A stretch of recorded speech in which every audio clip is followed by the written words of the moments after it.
Hey everybody, in today's video, I'm going to be telling you how you can make a money-making micro offer that actually sells and is something that people want to buy.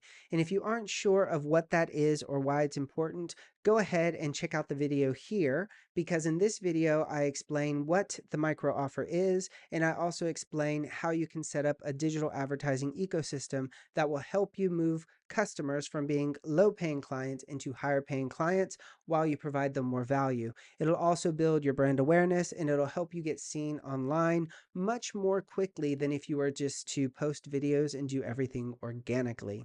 Now, there are a couple things that I want you to get from this video today, so let's go over it. The first thing that you're going to understand is how to make a micro offer quickly without feeling stressed or overwhelmed. You're going to understand how to choose a name for that offer that's memorable. And then the third thing you're going to do is understand how you can validate your idea with advertising on a small budget. That way you don't spend months building a course that nobody wants. I did this previously. I built an entire course related to learning Spanish, and then when I went to launch it, nobody wanted to buy it. I want to make sure that you don't have this same issue because nobody likes to do months worth of work and not get paid for it, right? So the best way that you can avoid this is by validating your offer. Before we get into it, who am I? Why should you listen to me? My name is Sean. And in 2018, I started an online English school, and it was very difficult for me to get students. And it took me quite a while to understand the process of actually getting people to want to work with me. And then it took me even longer to figure out how could I create things that people would buy and then eventually pay more money for. Been able to do this for the last 6 years. I've been completely self-employed through my online teaching school, and I'm going to basically tell you guys all the techniques that I used in order to be able to find clients, work from home, never have to go to an office and see people, and still be able to live a life that I want, where I can travel to Spain, where I can travel to pretty much any country I want and not have to worry about money. It is totally doable. So if you're skeptical, go ahead and subscribe to my channel. That way you can be in the loop with all of the tips and tricks that I've been using, and you can employ them in your business as well, because I learned these by studying online marketers. So that's where most of this information is coming from. Let's go ahead and let's get into the information.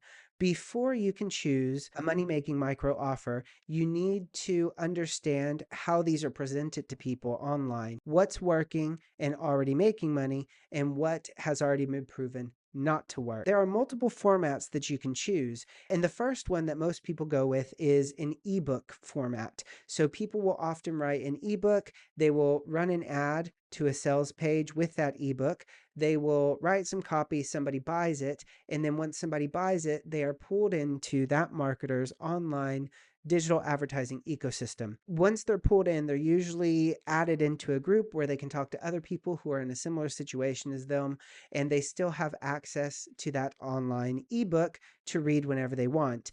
What's better is they also have direct access to the person or business that sold this ebook. So it gives them the option to communicate, and it also gives the business owner the option to nurture and move these people closer to buying something that cost a bit more. This format is good because it pulls people into your ecosystem. However, I don't think it's the best, and I've actually done this before with a Spanish book. I created a Spanish book about how I would learn Spanish if I started from nothing. It actually sold, it did sell, but it took me quite a bit of time. In the first copy, I actually had to email the person and say, hey, I'm sorry, you got the wrong copy. So why don't I like the ebook? I think it's difficult. I think it's time consuming. And I think there's a very high possibility, if you were like me, that you could make a mistake and upload the wrong file. So when somebody pays you, you have to then go say, I'm sorry, here's the real one. I'm not a really big fan of this one. Also, unless you're a very avid writer, you're probably going to have to pay for an editor to check it over. And if you're not a fast writer, you may even also need to pay for a ghostwriter in order to get that book up and running. So I'm not the biggest fan of the ebook, but it does work. The next format people commonly use is a paid challenge. I love these. I think they're great, but I think sometimes people overdo them. Because they are so overdone, I think a lot of people just kind of ignore them when they see a mini challenge. You can use a mini challenge, but I do think people get tired of them. Also, if you're watching this video, it's because you want to reduce the amount of work that you do each week, but still make a good income. If you launch a challenge That's not the case. A challenge is very high maintenance. Once you pull people into the challenge, they'll go through it, and their expectation is that you will guide them, help them. If that's what your business wants, that's a great option and model forward. However, I think it's better to create something you can sell over and over again and not have to worry about jumping online to work with somebody. It's self-guided. So that is the problem with the mini challenge, and that's one of the reasons I don't like it so much. You have to maintain it. The next format you can commonly see is a mini course, and I like this one quite a bit because you can give people information and they will love that information, use it, and then they will start to become more familiar with your business.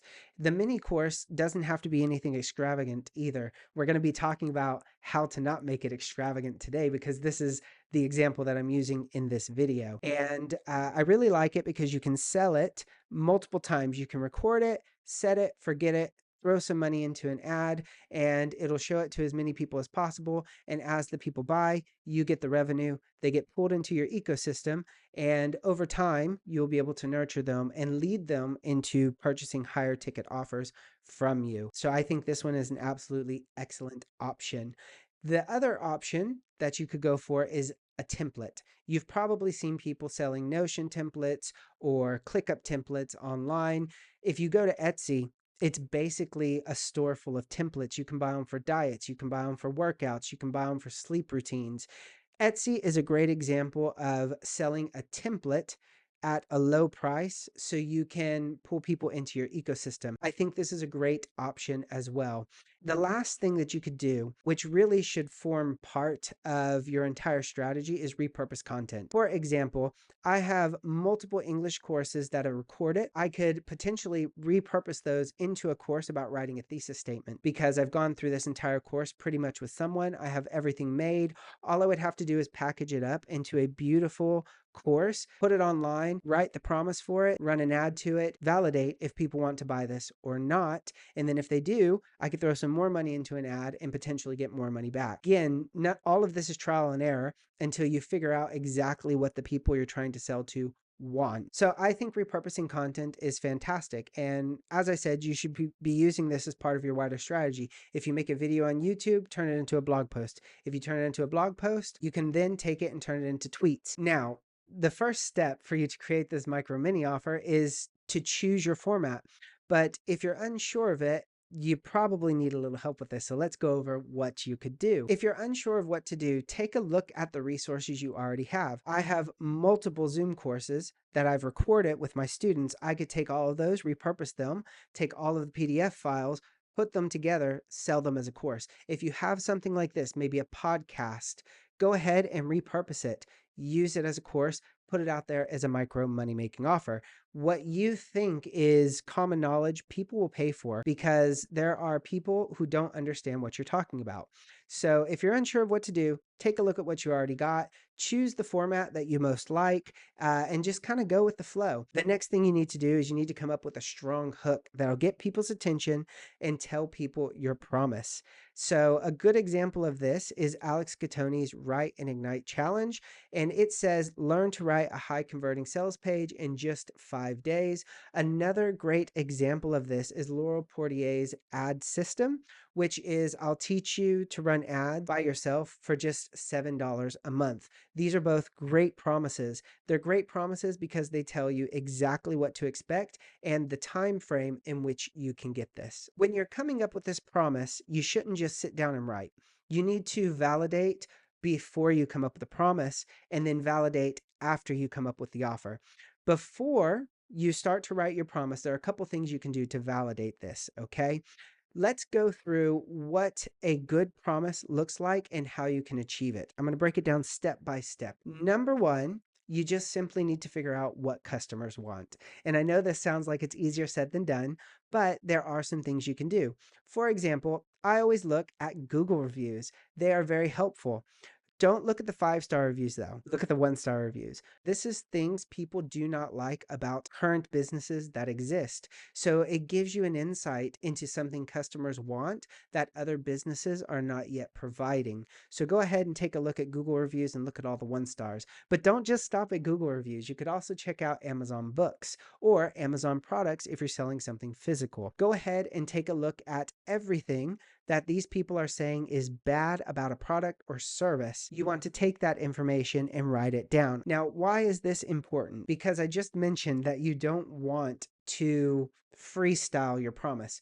You want to take language people are already using to talk about a problem. So if we look at the 1-star review, you could extract the information you see from here, and then you could use that language in your promise. Do the same thing for the Amazon books. Take that information that people are already using. That way you have it when you're ready to write your promises. At this point, you should have some verbology, as I like to call it, where you understand what people are saying when they're referring to a specific problem that you can solve. At this point, all you got to do is take all of that verbiage and you want to inject as much of it as possible into as many promises as possible. You want to write at least 10 or 15. I recommend around 30, but write as many promises as you can. Try to inject as many of those terms that you saw online in the 1-star reviews into those terms. This is very important because it tells you already what people are saying when they're looking for a solution to a problem that you can solve.